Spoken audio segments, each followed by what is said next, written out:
Welcome to the Cannabis Cultivation and Science Podcast. I'm your host, Tad Hussey of Kiss Organics. This is the podcast where we discuss the cutting edge of growing from a science-based perspective and draw on top experts from around the industry to share their wisdom and knowledge. My guests this week are two awesome cannabis researchers, Paul Cockson and Patrick Veazie. Paul has been on the podcast before on episode 59, talking about his paper on cannabis deficiencies. Be sure to check out that episode if you haven't already. And also, this is a good one to go to the podcast page at kisorganics.com. Just click on the Learn tab, then Podcast. I will have links to all the papers so you can follow along, as well as a link to their new website that shares all their research in one central location. It's a great resource. Paul has been working in the hemp world as a researcher since 2018 and in plant science research since 2016. He has a background in horticulture, agroecology, and floriculture from his time at NC State. Currently, he's pursuing his PhD at the University of Kentucky while working with industrial hemp. Paul's primary research focuses on rhizosphere management and brings strengths in plant mineral fertility, plant hormones and growth regulators, substrate research, general diagnostics, and greenhouse and growth chamber expertise. In addition to his strong greenhouse background, Paul is also literate in field-level agronomic processes. Paul's passion is for mentorship and sharing the research process with undergraduate students. When not doing research, Paul and his dog Groot can be found hiking in local, state, and national parks. Patrick Veazie has been working in the hemp world as a researcher since 2019 and as a plant science researcher since 2018. He has a background in horticulture and floriculture from his time as an undergraduate researcher at NC State.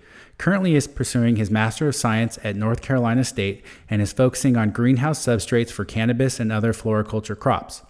Patrick's primary research focuses on plant mineral fertility, substrate research, and general diagnostics. I was super excited to talk to them about their latest published research on cannabis and hemp. Now on to the show. Hi, Paul. Hi, Patrick. Thanks for coming on the show today. Hey, great to be here. Thanks so much, Tad. Thanks for having us. All right. Well, let's go ahead and start with Paul. I know you've been on the podcast before, but can you tell listeners just a little bit about yourself? Yeah, sure. My name's Paul Cockson. Currently, I am at the University of Kentucky working on my PhD. I'm working with the hemp agronomy team here under the direction of Dr. Bob Pierce. And a lot of the work that we're going to talk about today was actually done at NC State. And Patrick was heavily involved, if not one of the driving forces behind pretty much all this work.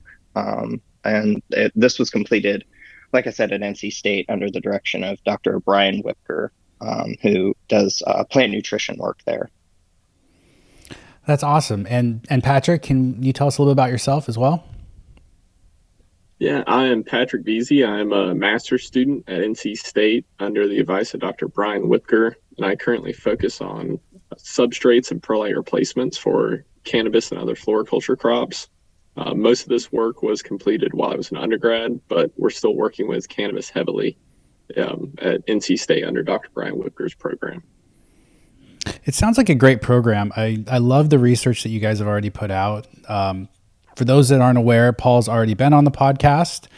He put out an excellent paper that we've talked about on the podcast called The Characterization of Nutrient Disorders of Cannabis Sativa. So I highly suggest checking that out. But Paul, can you tell us a little bit about the phosphorus paper that we're going to discuss and why that was an area of inquiry that you decided to pursue with your research? Yeah, for sure. So to kind of begin with, you kind of have to go back a little bit. We've been working in hemp with Brian Whipker for quite some time. And when we first started, we really didn't have a lot of scientific foundations for nutrition work. So there weren't really leaf tissue standards. There weren't really externally verified, replicated fertility work that had been done. And so kind of our journey through hemp, we actually first paper that we put out was a general survey. So we went to a larger operation and we surveyed quite a few cultivars. We took leaf tissue, did a survey, got some, general upper and lower ranges, and we published that. And from that, we kind of had a good idea of what, an adequate fertility regime might be. And so we kind of springboarded from that into the nutrient deficiency work. So trying to really categorize those visual symptoms and marry them with the critical leaf tissue values. And one interesting thing we saw out of that study was the phosphorus deficiency. It came screaming in very early, and the tissue values were extremely low. And we started looking at some of the popular press stuff out of there and recommendations, and we were kind of shocked at how high some of the early phosphorus recommendations in hemp and cannabis were. And so we decided to do kind of a rate study, which was the first paper that we'll talk about here. So we had phosphorus fertility rates ranging from 3.75 to 30 parts per million, and kind of explored that. And then once we kind of finished that up, Patrick got really excited about the upper ranges and wanted to see, what would happen at those higher concentrations. So then his work kind of married into that line of inquiry, and then he tested the upper ranges. So that's kind of the background of this paper and how it all got started. Awesome. So the title of the paper we're going to discuss first is called Impact of Phosphorus on Cannabis Sativa, Reproduction, Cannabinoids, and Terpenes. Paul is the lead author on that, and it was published in November of 2020. Apologies. Before we get into that, though, can you talk a little bit about phosphorus in relation to plant growth, plant health, and maybe even more specifically with cannabis and what you found from your original work? Yeah, for sure. Like I said, phosphorus was an easy low-hanging fruit early on, just because the massive amounts that were being recommended to some growers. And so, physiologically speaking, phosphorus is really important in floral development in a lot of crops. It's an immobile element, and so essentially, what that means is that it will, it's a mobile element. I misspoke there. And it will come in pretty early on, and the plants will be pretty stunted. You'll have this olive green spotting on the lower and older leaves, and then that will progress up the plant, and eventually you'll get some defoliation and, like I said, an overall stunting of biomass. So with its impacts on floral development, and then also that kind of stunting was kind of our early interest in it, and that kind of segued into some of the rates that we chose. So I wanted to ask you, so you saw in popular literature around cannabis a lot of very high application rates. So was your initial hypothesis that maybe we were in general over applying phosphorus as an industry? Was that sort of where you started? Yeah, most definitely. If you look across the board at, say a floriculture in general and everything, you're very rarely going to see phosphorus concentrations as high as were being recommended. And furthermore, if you over apply phosphorus, you can get some pretty pronounced antagonisms and lock out some nutrients. So I was a little surprised that some people hadn't experienced more issues with the extremely high concentrations that we were seeing. Well, I'd add too that we're also dealing with phosphorus shortages, and over application of phosphorus leads to algal blooms and other environmental issues. So there's definitely some sustainability challenges around, the over application of P. So I think it's great if we can figure out what's optimal for this plant. Take me through this paper. Take me through your research then and what you guys found. Sure, I'd love to. So the first thing I would like to do is just acknowledge all the people that actually worked on this project. You mentioned earlier that Dr. Whipker's program produces a lot of great research, and honestly, that's really because of who he is as a person, how he runs his team.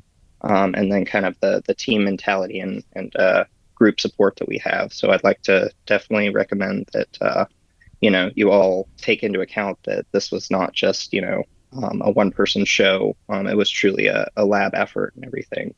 But like I said, we wanted to kind of explore the lower end of phosphorus fertility.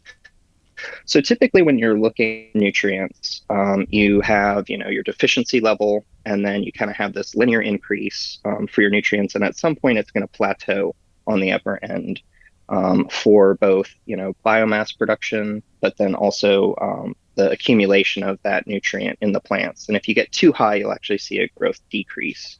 And we know that just from the literature, that it'll kind of have this, plateau and then decreasing type relationship. And so we were more focused on the beginning portion of that curve. So we chose lower phosphorus concentrations, and our rates were informed from our previous work and our surveys. So from our survey, we knew that, in leaf tissue, across, a couple cultivars, you're going to see, 0.26 to 0.43 percent phosphorus in the leaves. And that work comes out of Jen Kowalski, which is another paper that we had published in 2020. I can provide that link to you, Tad, if you'd like. Great. So we started at 3.75 parts per million, and we went up to 30 parts per million phosphorus. So our rates were 3.75, 7.5, 11.25, 15, 22.5, and 30 parts per million phosphorus. So those were our six concentrations. And we wanted to take the plants from the very beginning of their life cycle all the way to full bud maturity. So it's 16 weeks, 8 weeks vegetative, and then another 8 weeks reproductive. And we wanted to just kind of track how the plants developed over time, and then at the end, analyze the buds and see what impacts the cannabinoids and terpenes, if there were any, that these phosphorus concentrations had. So that's kind of a general overview of the paper. Yeah, so a couple of quick questions I had. Mm-hmm. So this paper is based on one specific cultivar, is that correct? That is correct. Okay, so one question I'm going to have right away is how much variability do you think we'll get across cultivars as we look at all the genetic diversity in cannabis? Has anyone looked at that yet? Yeah, so that's a great question. It's something that a lot of people ask. And like I said, I mentioned that paper from Jen Kowalski. She looked at Bayox, Cherry 2.0, Cherry Citrus, Cherry Cross, Cherry Wine, Early Pearly, Electra Endurance, Midwest Stout, Sevier Haze, and Sweetened, as well as a Cherry Cross by Cherry Wine Cross. And she categorized each and every individual one of those and looked at the phosphorus concentrations in the leaf tissue. And oddly enough, we saw some differences, some very significant differences, but they all kind of fell within this general range of 0.26 to 0.43% phosphorus in the leaves. And that's really the driving force. And the reason we chose Bayox for this study was because that was a high performer, a very consistent genetic, consistent phenotype for us in our research. But yes, you are right. Different environmental factors, abiotic factors, cultural factors, and genetic factors will impact this slightly. Okay. No, that's great. And I love the methodology of your paper here. I thought you guys did a really good job with that. One question I have then, so these varying P concentrations, they were supplied. Mm-hmm. So let's just take the 3.75 ppm concentration. You applied that every single irrigation all the way through from vegetative through flowering. That is correct. At the same concentration the whole time? Mm-hmm. Okay. Constant liquid feed of that fertilizer concentration throughout. So no bumping up or bumping down or boosting during flowering. And again, that comes from some preliminary work that we did, looking at comparing constant liquid feed versus variable feed, that we're still sifting through the data on. Okay. Great. Well, I guess take me a little through some of the things that you measured in your study, and then we can talk a little about some of your results. Yeah. So early on in the vegetative stage, 4 weeks in, we took some height and diameter measurements. So just kind of looking at general stature of the plants and how they may be growing over time. And irregardless of phosphorus concentration, we actually saw no statistical differences between either height or plant diameter. And diameter is just the average of two widths. So which was kind of surprising to see, given our early nutrient deficiency work. I kind of surmised that some of that may have to do with just the overall cultural conditions growing in them. We did have a little bit of phosphorus in our water from the test values that we ran. But 4 weeks in, we didn't see much of a difference. So you had expected to see a little bit more of a pronounced deficiency at that point in time, or stunting on the lowest concentration?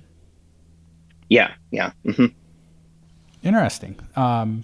So 4 weeks, not a big difference. What happened as you move forward, or were there any other key metrics that you wanted to touch on? Yeah, so early on, like I said, we were just kind of tracking biomass production, plant height, plant diameter. But you kind of fast forward to 8 weeks, and that's where you really started seeing the statistical differences. And again, this is still vegetative. So we did see, this kind of variable response in plant height and diameter. But for the most part, plants that were sitting right at about 11.25 parts per million phosphorus. Above that concentration, they were all statistically similar. And so we were, again, kind of surprised that that was a lower concentration. And we saw the same for total above ground biomass. So half of the plants in this study we destructively harvested at that 8-week vegetative stage. And then the remainder of the half we took out to the full 16 weeks of flowering. Okay. And what did you find then at the full 16 weeks? Yeah, so there's a nice figure in the paper that kind of categorizes the lack of differences that we were seeing at that 11.25 parts per million phosphorus concentration. So I'd encourage you all to be looking along in the paper while I'm talking here. But essentially, once we got to the, actually, I'm going to back up a little bit here, and I'm actually going to talk about the leaf tissue, because we did take leaf tissue concentrations at 8 weeks. Okay. So one interesting thing that we saw, so early on, very little difference that we're seeing in those phosphorus concentrations. Once you get to that 8-week mark, we're seeing some differences there, but at a much lower concentration. I was personally expecting something around 30 parts per million to be adequate for hemp that we trialed. But one thing that was interesting is that when you actually looked at the leaf tissue, so after 8 weeks under the leaf tissue, most recently matured leaves, you saw that as we increased the phosphorus concentration, we did not see an upper response or a plateau response like we saw in the plant biomass. So the plant was just sucking up the phosphorus and allocating it to the leaves, and we didn't see an upper concentration there, even at our highest concentration. So this was a really interesting find because it kind of maybe points to the fact that cannabis may be really good at sequestering that phosphorus and actually storing it. And so that may be kind of a factor that could help explain why, even at these extremely high phosphorus concentrations that we were seeing recommended, we weren't necessarily seeing any of these phosphorus toxicities. Interesting. So I'm looking at the graph here, and we'll have links to these papers so people can follow along. I'm on table 2 here, and it looks like you saw a statistically significant increase in height and diameter and above ground dry weight, but not in below ground dry weight or root to shoot ratio. across all concentrations. And then that significance in height and weight started at 11.25 ppm all the way to 30 and was essentially, there wasn't a lot of significance within that range. Did I state that correctly? That is correct. Yeah. So essentially, above 11.25 parts per million, you're going to receive the same height and the same diameter and the same above ground dry weight or biomass, even if you're applying more phosphorus. Now, I had always associated phosphorus with root growth and root health. Is that not something that you saw in this study in terms of there being any significance at different concentrations? Yeah, you're correct. It does have a role, a large part in root development, rhizosphere management, branching, etc. And it was a little bit surprising to see. I think in this study, just looking at the root balls, so when we were terminating, we kind of broke apart a few root balls. I think it more had to do with the fact that the rhizosphere volume was actually a little more limited. And so maybe if those would have been larger pots, or even some maybe like quar blocks, we could have maybe seen that those differences come through. Okay, so you think that one of the limitations might have been just overall root space? Yes, correct. Okay, yeah, because I'm looking at your photo of these plants, and they're not the most robust plants I've seen No. ever. I don't know a nice way to put that.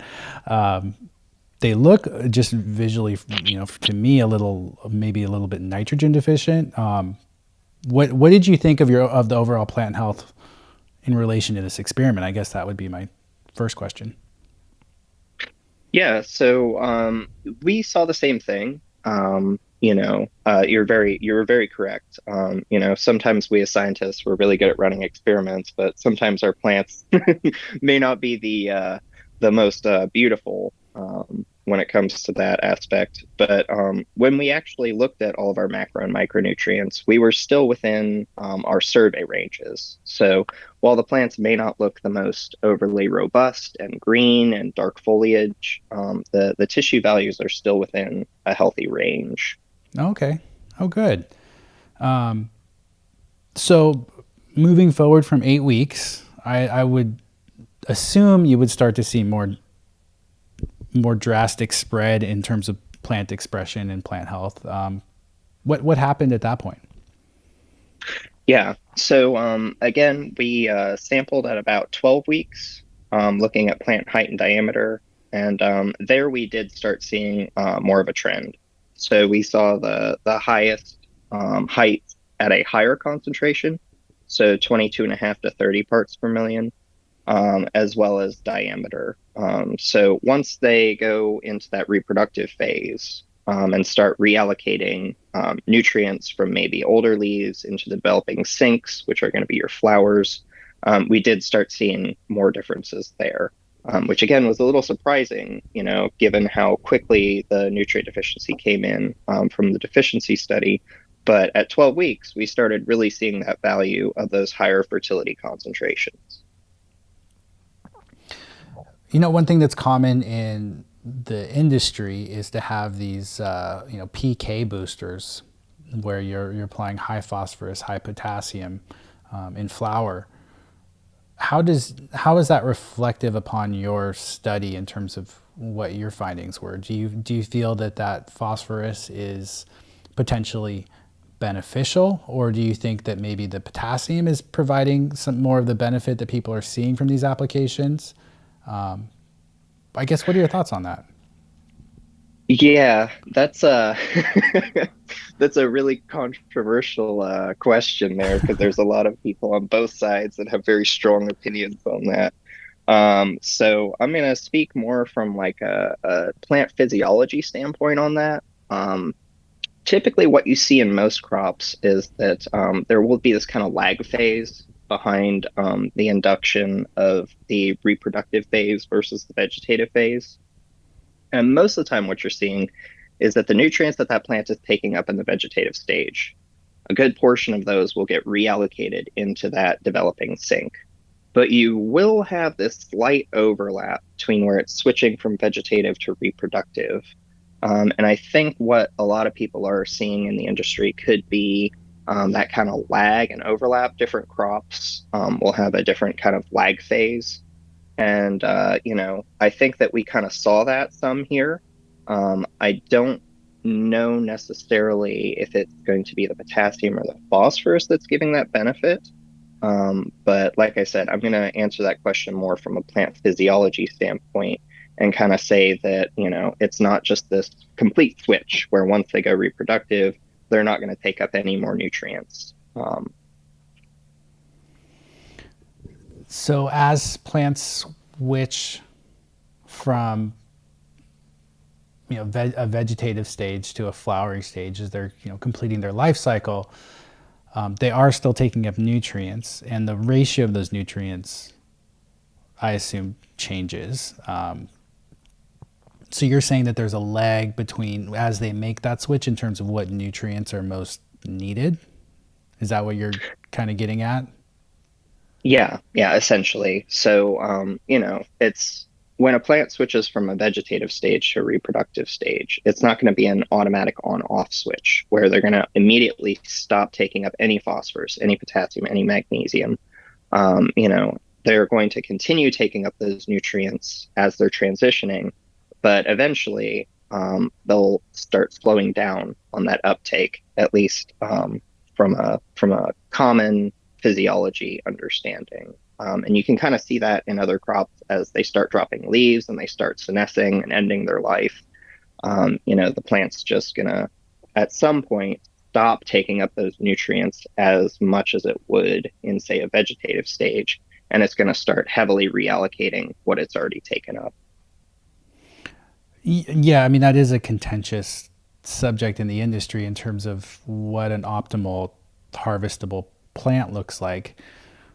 Some people really like that senescence, the colors, and knowing that there's not as much chlorophyll in the leaves. And other people will say you can really increase your weights at harvest by pushing the plant harder and maybe having what looks like less of a finished plant, I guess, at harvest time. Maybe higher levels of nutrients in that plant tissue or accessible to the plant in the media prior to harvest. So I think that's an interesting question. I'd love to see more research on that. Oh, we would too. It's definitely needed. So looking at uptake, partitioning, and reallocation in industrial hemp would definitely be the next kind of iteration of this level of inquiry. So it's been something that I've wanted to do for a very long time, just given the current state of understanding and knowledge that exists within the cannabis industry and within the literature. Yeah, I mean, I'm sure for both of you, there's a million experiments that you have in your head that you would love to you would love to get around to at some point. Well, let's get back to your paper. Sorry, I kind of went off topic there. Were we at 12 weeks right now, or were you up to 16 weeks? Where would you like to continue on from? Yeah, we can kind of go to the bud results and kind of the cannabinoid and terpene results if you'd like. Great. Yeah. Yeah. So once we finished the experiment, again, we took height, width, biomass, and we took fresh bud weight. One thing I will say about that is a lot of the bud material, we were analyzing a composite. So we were looking at the terminal bud, an axillary shoot terminal bud, and then a bud from the interior of the plant. So we were kind of limited in taking our dry mass, and so that's why we took fresh weight on this. But I will say I wouldn't lean too heavily on the bud fresh weight, just given the natural variability that's going to exist plant to plant in that. But like I said, we did a composite sample. Sorry, did you have something, Tad? No, I mean, since you paused, I was just going to ask if you did any trimming on these plants or pruning during the flower cycle or not, or if you just kind of let them grow. That was just one question I had.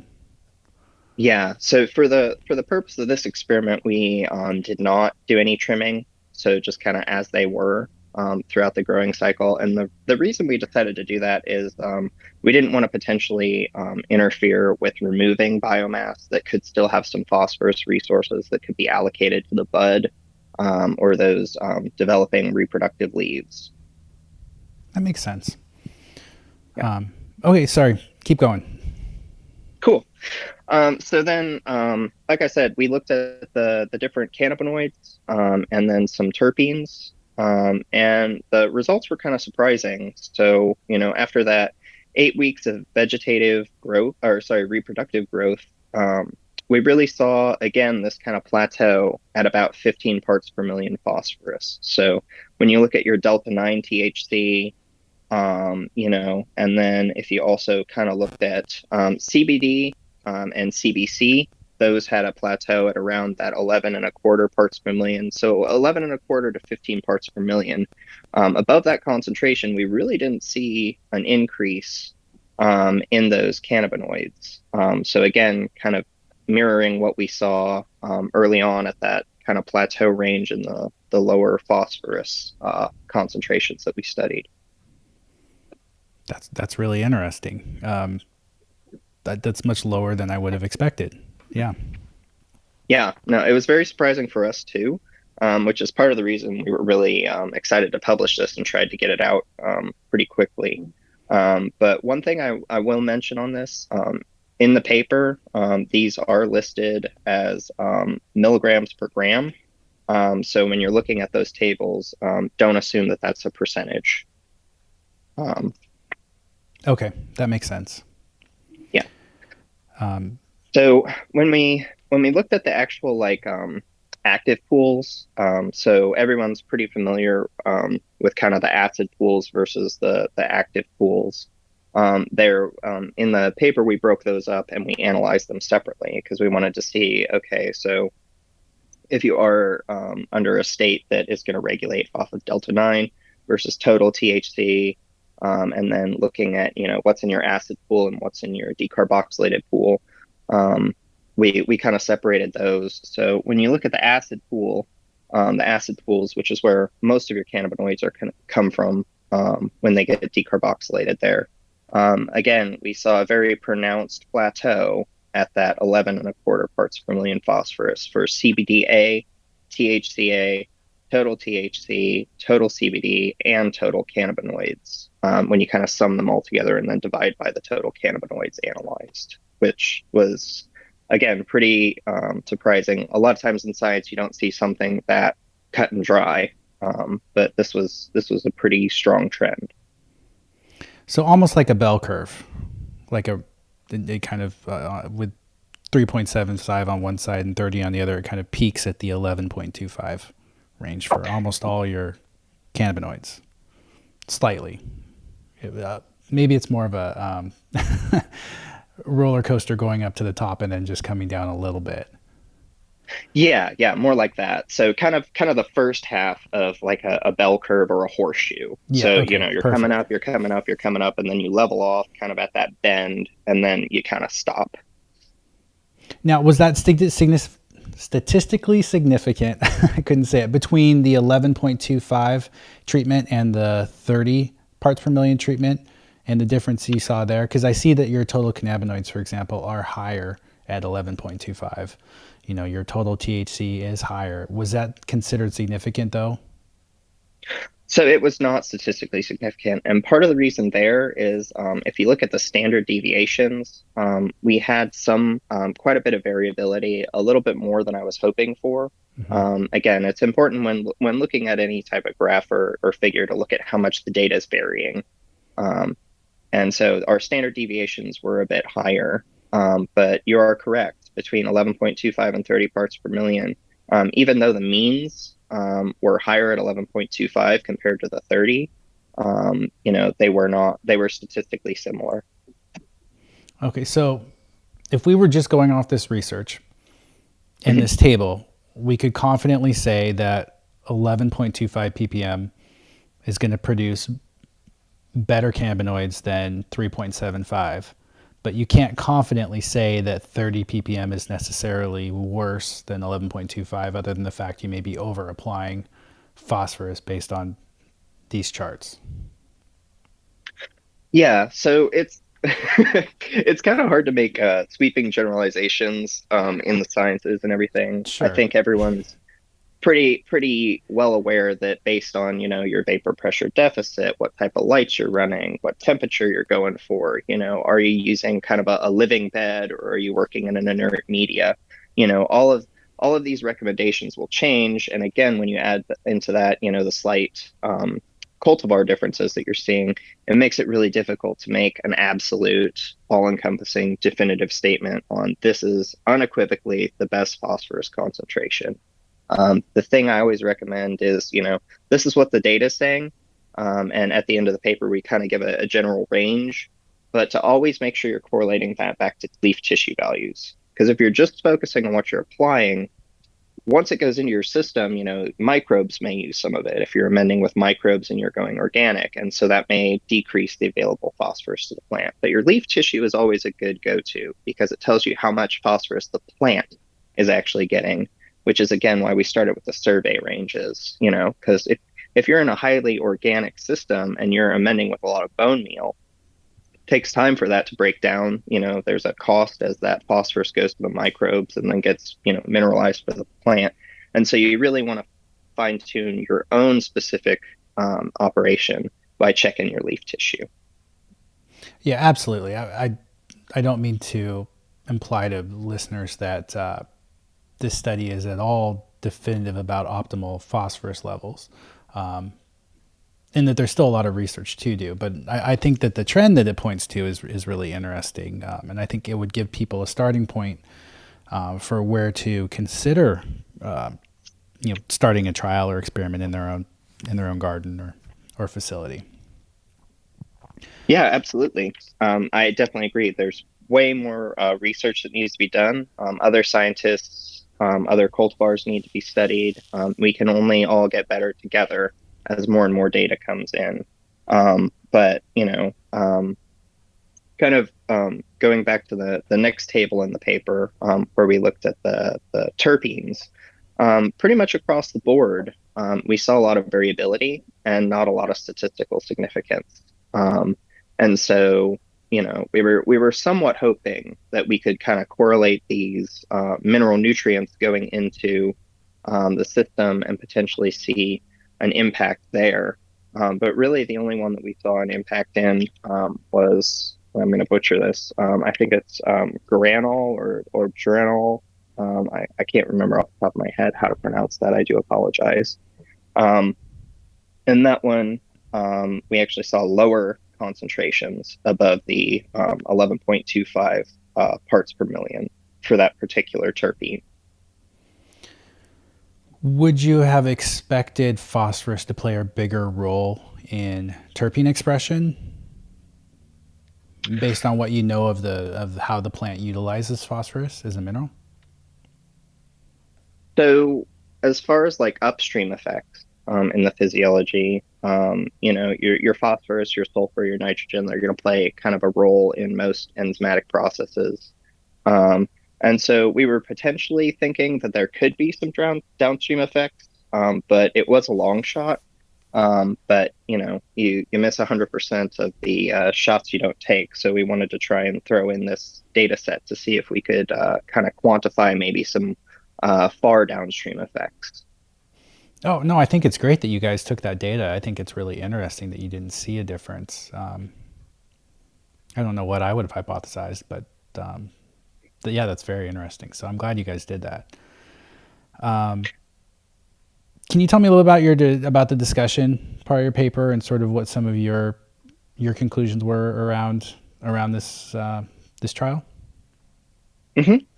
Yeah. So when look at this, the story is kind of complicated. A lot of times it's easy to sit down and give kind of a straightforward story. We want everything to be cut and dry, but really the results of this paper that we go through in the discussion it's kind of like we really want growers to take this data and apply it to their own operation. So, if you're going for clones, you may have a different phosphorus recommendation than if you're trying to produce biomass for, say, a distillate market versus, quality bud that's going to be sold to like, just as a distillery for, actually smoking that fresh bud. So where your aesthetic is a lot more important. Really, the best thing that I can comment on for the discussion is, our leaf tissue values for our phosphorus. They were within the previously reported values from Bryson and Mills, which was encouraging. And again, we compare that to some early work that we did with Hunter Landis and the survey. And then, like I said, I mentioned the newer paper with Jen Kowalski. But early on, we talk about how plant height and width weren't necessarily all that statistically significant, but later on, we did see those increases. So, Yeah. kind of a very, very cursory summary of the discussion. Sure. Do you feel like, because you applied the same rate of phosphorus throughout the entire life of the plant, would you just speculate that there may be advantages to applying phosphorus at different concentrations at different plant stages from a grower perspective? Yeah. So, obviously, if you have a developing seedling, you're not going to want to dump on, kind of a nutrient regiment for like a full-grown plant. So most of the time, there will be variability within your nutrient program.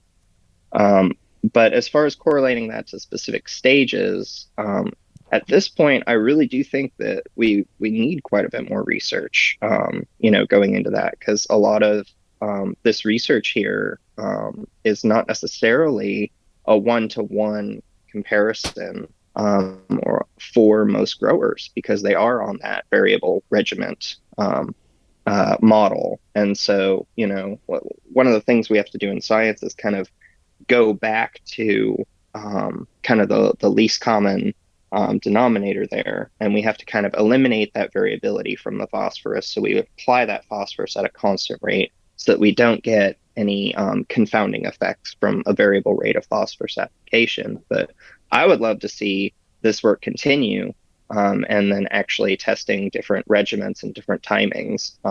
So, that I don't know if that directly answers your question. Yeah, it's challenging for me because on the industry side, most growers don't have access to leaf tissue analysis. So we're relying on visual symptoms, and which can be very challenging because there can be confounding variables when, as you know, when it comes to deficiencies or toxicities, and a lot of those can relate to watering and environment. So it can get very confusing. Or we're required to use soil tests. So a lot of what the work that I'm doing is using soil testing in soilless organic media, looking at like a Malic 3 and a saturated paste test, and then making decisions based on that. If we're talking about specifically with phosphorus availability, we look at the paste test and see how much is in solution, and then make estimations off of that as to how much phosphorus is going to become available throughout the growth cycle. And it gets even more complicated because we have microbes processing all of these amendments, like you mentioned, with bone meal or other pea sources. It becomes very, very challenging to know exactly how much phosphorus the plant is getting at any, given stage of growth or any particular date in its growth cycle. Yeah, it does make it really challenging, and it's kind of one of those things that I cringe every single time I have to say it. because I feel like I just constantly am advocating for leaf tissue analyses. And like you said, it's not either accessible to the industry or it's just not common at all. And there are a few other works out there that I've seen potentially correlating spectral imaging to nutrient concentration, or even looking at, say, like a pour through method, or some sort of a leachate analysis where you know what you're putting into the system, and then you can check what's coming out at the other end, either at the draining from the pot, or from your slab, and then trying to extrapolate back out to that, what may be taken up by the plant. But again, like you mentioned, it gets complicated because you also have the microbes in there, potentially algae.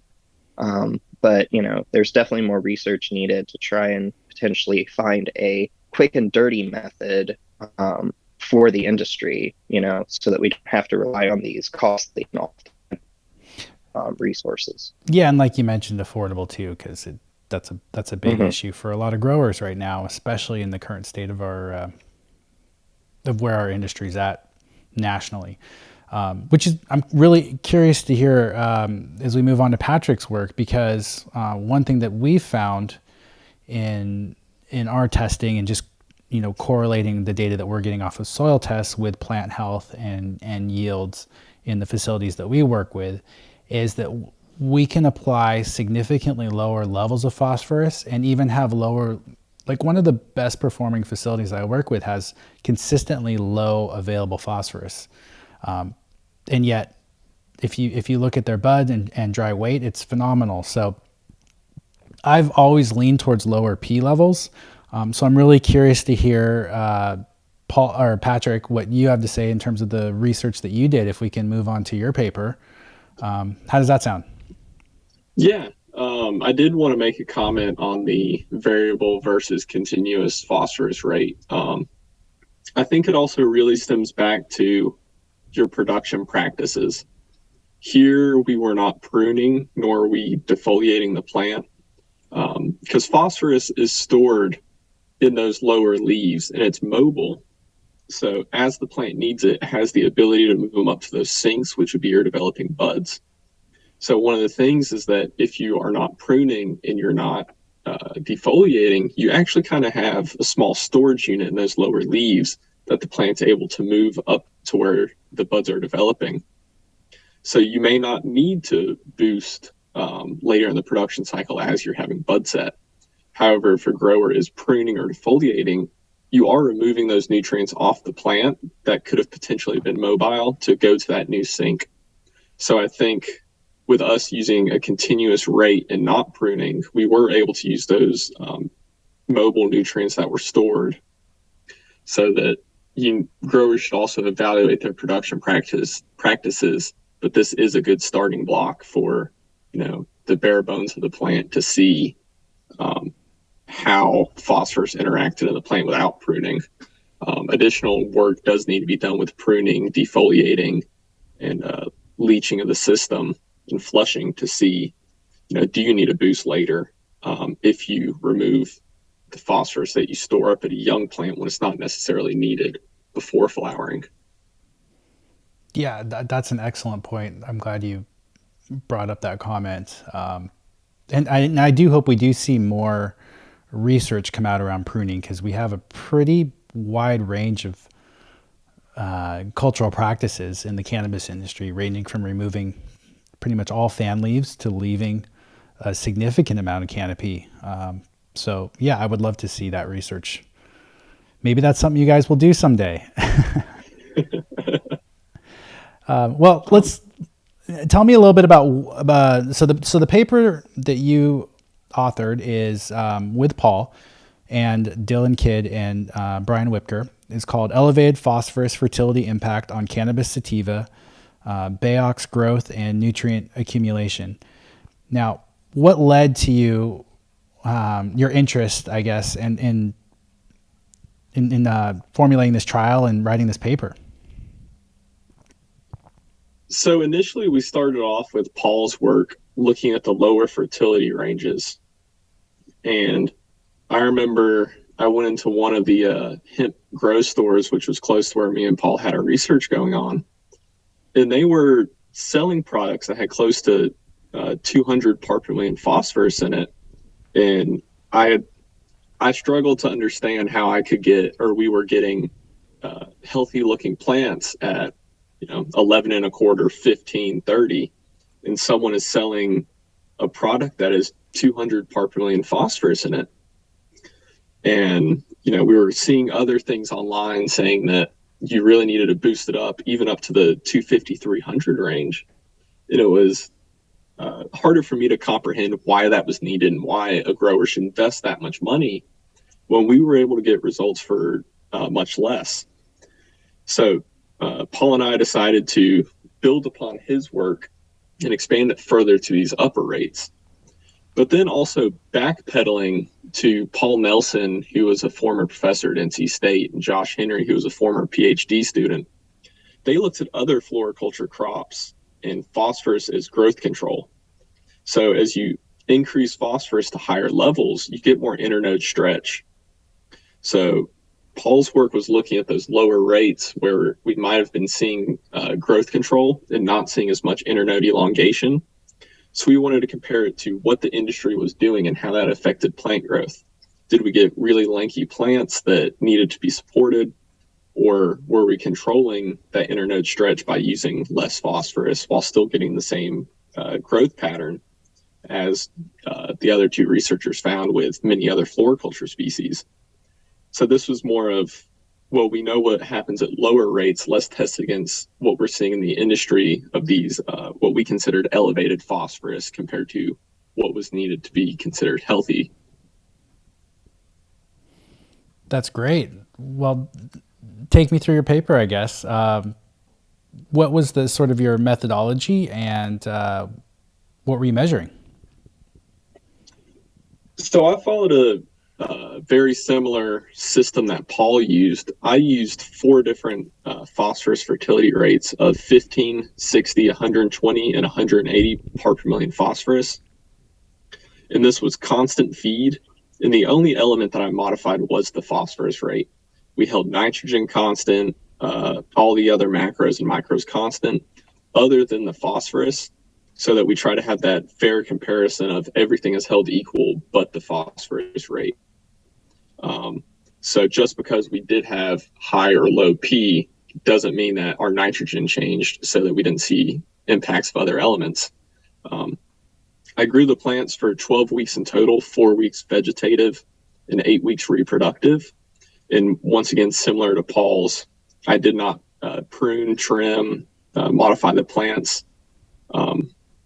And at weeks 12, we looked at plant growth overall and nutrient accumulation and total bud weight. But the two studies are very similar in how we conducted the research.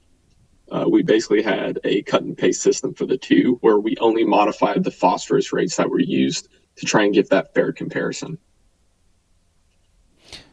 Now, do you feel like container side could have been a limiting factor in terms of root growth in your study as well, or did you not see that? When I was terminating the experiment, I didn't notice any root-bound plants, but I only went out for 12 weeks compared to 16 weeks as Paul did. Okay. And, that extra 4 weeks of vegetative growth for Paul's, I really think increased that biomass a fair bit. Potentially looking at a different container size, maybe going up to a 3-gallon pot instead of a 1-gallon pot, we could have seen a little bit of difference as well. But as soon as those roots got to the side of the container, they really took off and thrived under all of the phosphorus rates. Okay, so you went 12 weeks total, so 8 weeks of veg or reproductive growth, and that, you did 4 weeks of veg and then 8 weeks of flowering. Is that correct? Correct, sir. So you did 4 weeks shorter than Paul did, and on the veg side, not on the flower side. Correct. All right, perfect. And okay, I'm looking at table 2 at 12 weeks of growth. Can you kind of tell me what your findings were? Yeah, so after 12 weeks of total growth, we did not see a difference in height, diameter, or total above ground biomass. From 15 to 180, everything was similar. I will comment on the height. I was slightly surprised that as we increased all the way up to 180 part per million P, we didn't see a difference in height. I expected the 180 part per million P plants to have a little bit more stretch in the internodes, leading to greater plant height, but we didn't even see that. Total bud weight was significantly different. However, everything here is within 2 grams of the means, and we don't notice a clear trend. We see it peak at 60 ppm, but then go down. And the only difference we could say was between 60 and 120, but everything is fairly consistent across all of them. And I wouldn't say that, picking one of these rates will yield you a greater bud weight compared to the others. Yeah, that is interesting. It doesn't look like there's much of a difference, like you said, over the whole, quite a significant range in P rates, going from 15 to 180. Did you look at below ground weight at all, biomass or anything like that? That wasn't part of it. We visually assessed root growth. However, we didn't wash roots like Paul did. Visually, we didn't see a difference. However, I can't quantify a difference for you. But sure, for all of these rates, they looked fairly similar visually. Did you notice anything else visually amongst the difference in P rates? Like if you were to walk into the greenhouse, could you see a significant difference from one treatment to the other if you didn't know anything about the experiment? I honestly could not tell any differences across the board. Looking at them, we could have potentially expected a little bit darker foliage for those that had greater phosphorus concentrations. However, looking across the board of the plants, they all looked very similar, and it was very hard to tell that anything was different amongst any of the phosphorus fertility rates. And did you see any issues of toxicities or anything like that? I'm guessing no, if you didn't see any real visual differences. So we did not. We didn't report any phosphorus toxicity symptoms, even getting up to 180 part per million P constant feed. Typically, when you get phosphorus that high, you actually see an antagonism with iron. So with having high phosphorus fertility rates and the plant uptaking high P, you actually will block the plant from uptaking iron. And we did not see a clear trend on iron levels other than actually the lower phosphorus fertility rates shown a lower iron concentration, which is actually backwards from the anticipated antagonism that's in the literature. So nothing visually different, and we didn't see the antagonisms that are typically associated with phosphorus either.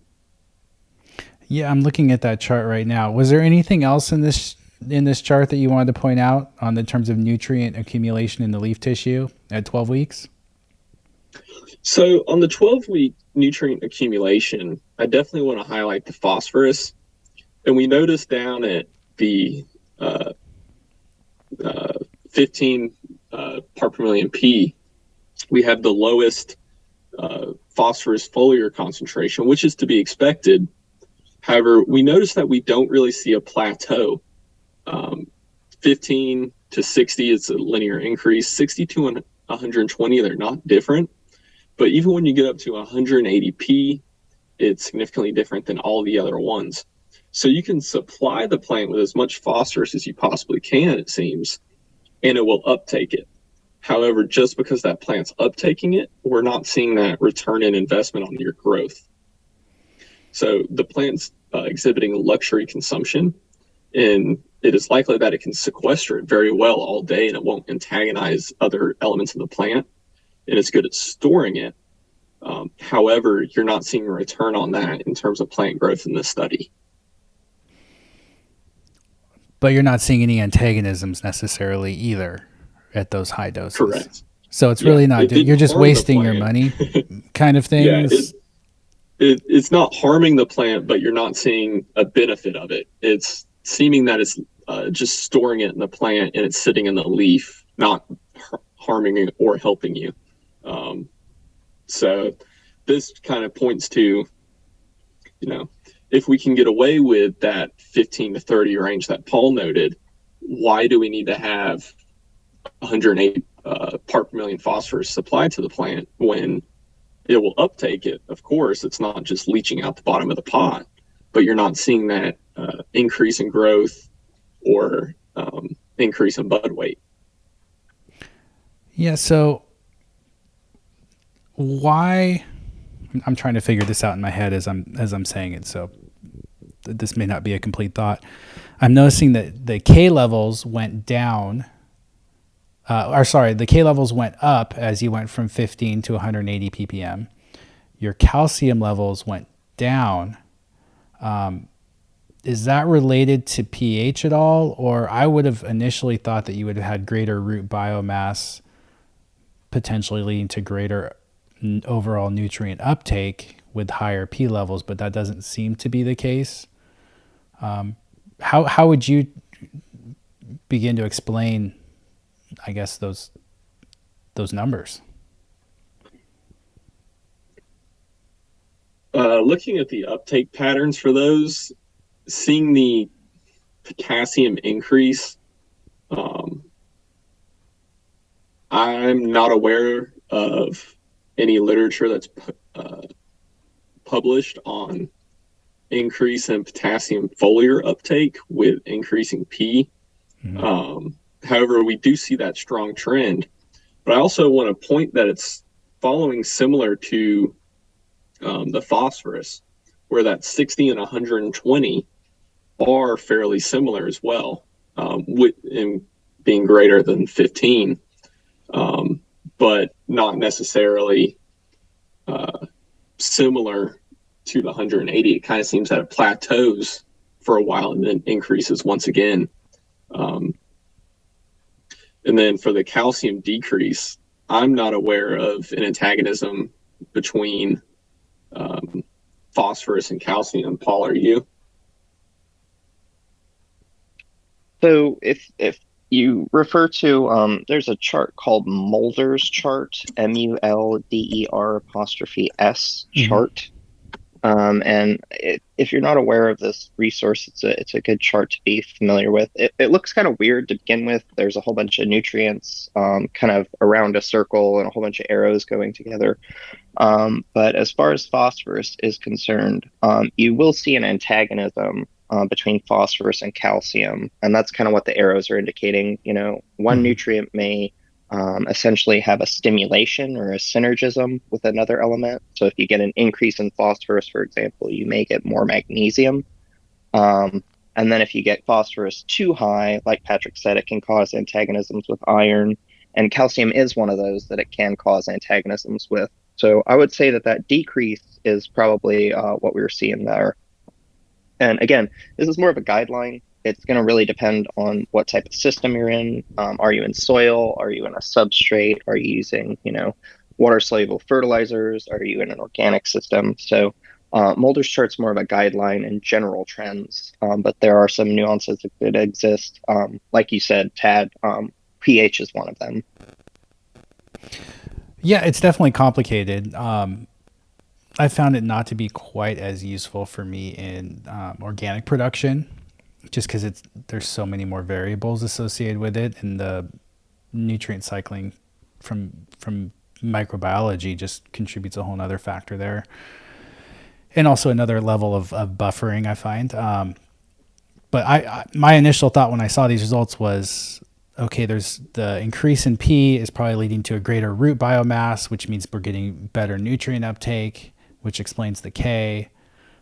And then I got to calcium and I I didn't know quite what to do with that. They kind of threw that out the window. I thought, okay, well maybe the higher levels of P are lowering the pH, which would cause maybe less calcium availability, but that didn't explain the case. So I was just curious what your guys' thoughts were on that. And actually, for the pH and EC of this study, it was consistent across all of the P fertility rates. So the fertility wasn't, or the phosphorus input was not altering the substrate pH or the EC. That remained constant across all treatments here. So how does that work? Because I would assume that a level of phosphate that high would lower your pH, or at least lower your solution going in more than 1 of 15. Was that not really the case, or did you guys buffer it? So we started off with using a custom blended substrate where we blend it ourselves, so we don't have any inputs coming in other than our lime charge and our wetting agent, as well as the peat and the perlite. We did not have to buffer the pH at all in the study.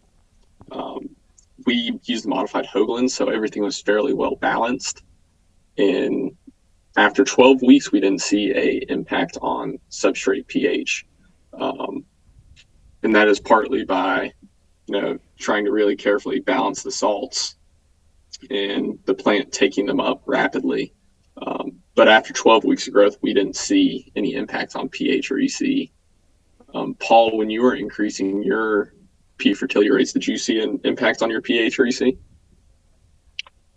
Yeah, so we didn't see an increase either. And one thing I'll piggyback off of that is that, with the modified Hoagland solution, you're keeping your water soluble ion at a constant concentration, but the individual salts that you're adding into that recipe will change.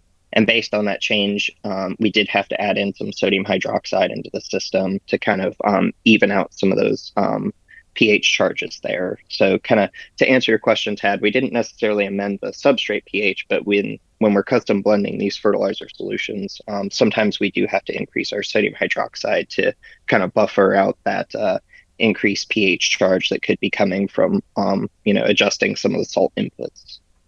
Okay, gotcha. Sorry, this is not my world. I'm an organic guy, so bear with me when I don't totally wrap my brain around exactly how you guys are formulating these fertilizers. So I appreciate you explaining to me. And if I could real quick, but you're spot on though, Tad, that this Mulder's chart here is very much a tool for substrate based water soluble ions, not necessarily an organic system. So, but you're spot on in a lot of your insights here. So don't sell yourself short, man. Well, I appreciate it. I really appreciate what you guys are doing, and coming on the show to share this research. As an organic grower, when we start talking about P rates, my initial thought goes to, one, the environmental impact, which we already kind of touched on a little bit, but P solubilizing microbes and mycorrhizal fungi and the role those play in making P available. Because typically in an organic system, and even in a lot of conventional systems, we have high levels of unavailable phosphorus. And it's really getting available P that's the big challenge. Your research doesn't exactly speak to this, but did you guys have any thoughts on this or anything I mentioned there as you've been studying phosphorus so much? Or maybe not? Yeah, no, I can comment on that. I was given a little time buffer there. But you're very correct that once you move into a soil system or something more like a living bed or even an organic system, the microbiology just becomes so much more important.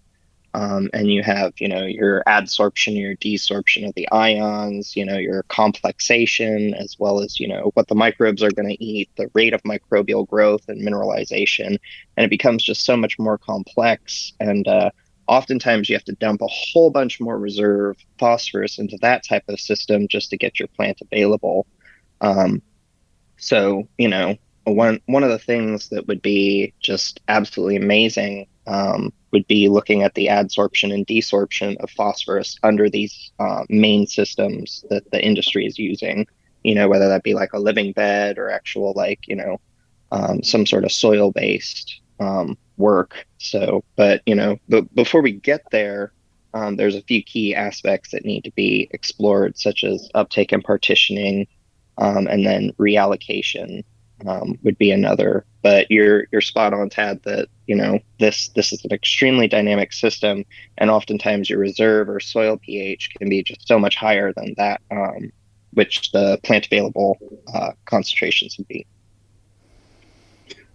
And to kind of go off of that, I think it really comes back around to, as a grower, what are your production practices?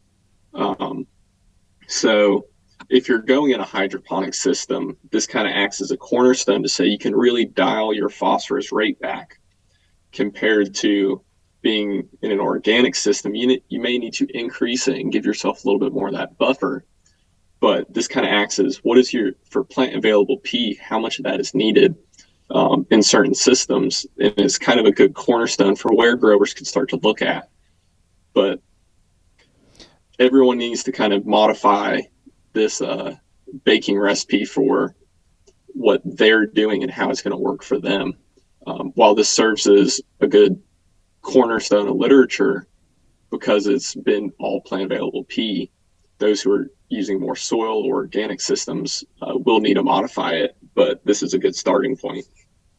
Oh, absolutely. I think this research you guys did is huge. I can't thank you enough for it, because at the end of the day, as a grower, if the only takeaway I get from this research is to start experimenting with lower rates of phosphorus, that could have a dramatic impact on the industry in terms of the amount of P that we really need to mine or purchase or apply to our plants. That's a big deal. So I hope people will consider experimenting in their facility with lower rates of P and see how their plants respond and if that has an impact on yield. And I look forward to seeing some real life results in the field, and see if those mirror and trend along with what your research has shown. Yeah. And I'll piggyback off of that again here, Tad, and say that, this is one of the most exciting areas for me personally. You can be a scientist and you can do this work and you can publish it, and sometimes it feels like you're just shouting into the void. And so it's moments like these where people can come alongside and talk through the science, and then we as scientists can learn from people who are in the industry and in production. Because it's a give and take, right? It's a relationship. We have the science and we hold things constant and we do this stuff, but really it's people like yourself doing the amazing work that you're doing with the organic stuff, and then industry input and everything. We're all only going to be better together. So. Oh yeah, you bring up a great point. Like as a grower, my challenge is not just finding information and research, but being able to understand that research, and not drawing conclusions that may not necessarily be accurate, or jumping to conclusions based off of one paper. And that's where, people like you and Patrick can come in and say, oh, okay, slow down. Here's what we can kind of say from our research, and here's what we can't say necessarily at this point, but maybe we can point you in a direction. And then what growers can give back is, hey, this is an area that really needs to be researched and something that we need to get more data on so that we can make better decisions in the field. So I love that sort of synergistic relationship that I hope we can improve on, because historically that's always been a challenge in agriculture between farmers or greenhouse growers and academia. So it's kind of where this whole podcast idea came around. So I really appreciate you guys sharing this. On that note, I do want to just once again plug your original paper talking about nutrient disorders, Paul. I think that paper is wonderful. Everyone should have it as a resource. I recently shared that poster on our Instagram page that you guys put together. Is that something you're ever going to be printing, or are there other places people can find that? Yeah, no, we've had so many inquiries about printing and everything from that. And we're still trying to figure out how to, get that out there as far as like a printing service goes and everything. But eventually, yes, we're hoping to get that in some sort of form. Um but one thing I will say is we've had a lot of requests over the years to just kind of have a centralized location for all of our research and our resources. And Patrick actually has been spearheading that, so I'll let him kind of talk about that and kind of plug the newest development there. So to kind of build off of the poster that Paul created that we got a lot of positive feedback on, we took that poster and me and Paul built this website where we house all of our resources at one location, and it's Cannabis Scientifica, and it'll be linked below. But we do have each nutrient disorder has its own tab where you can read the description, and then we have, for most of them, at least one resource attached below. I know Phosphorus, we have both of these articles in one or two other popular press.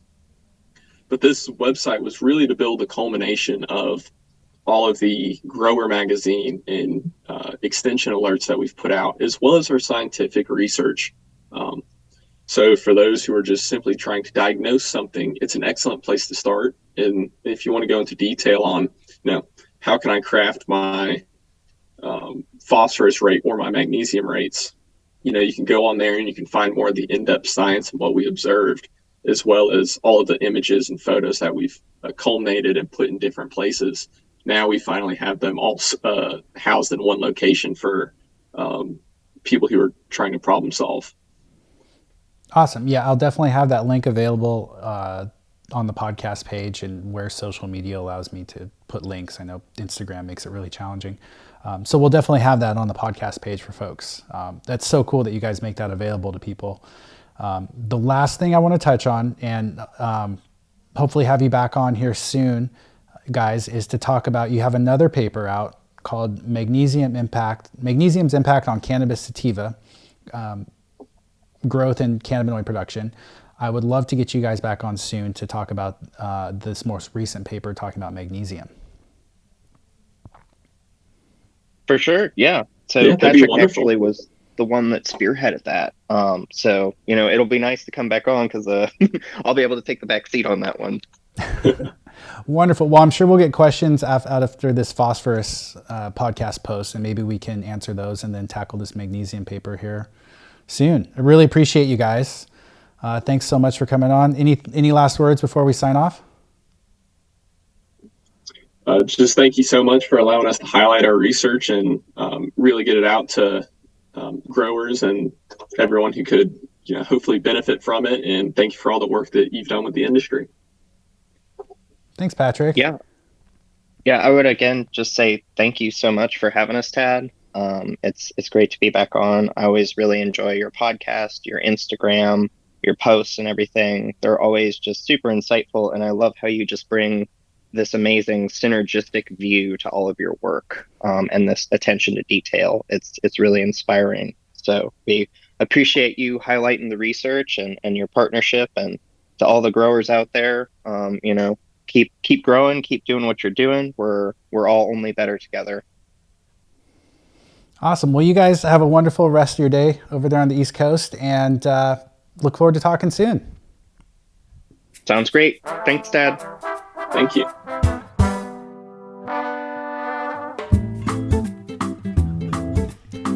That was Paul Cockson and Patrick Veazie, and you are listening to the Cannabis Cultivation and Science Podcast. If you like the podcast, please leave us a rating and review and give us a follow on Instagram. If you want to support the podcast, check out the wider range of products we offer on our website, ranging from soils, amendments, beneficial insects, sticky cards, soil test analysis, and consulting. You can also sign up for our newsletter on our website homepage to stay up to date on the latest research and information. Thanks for listening.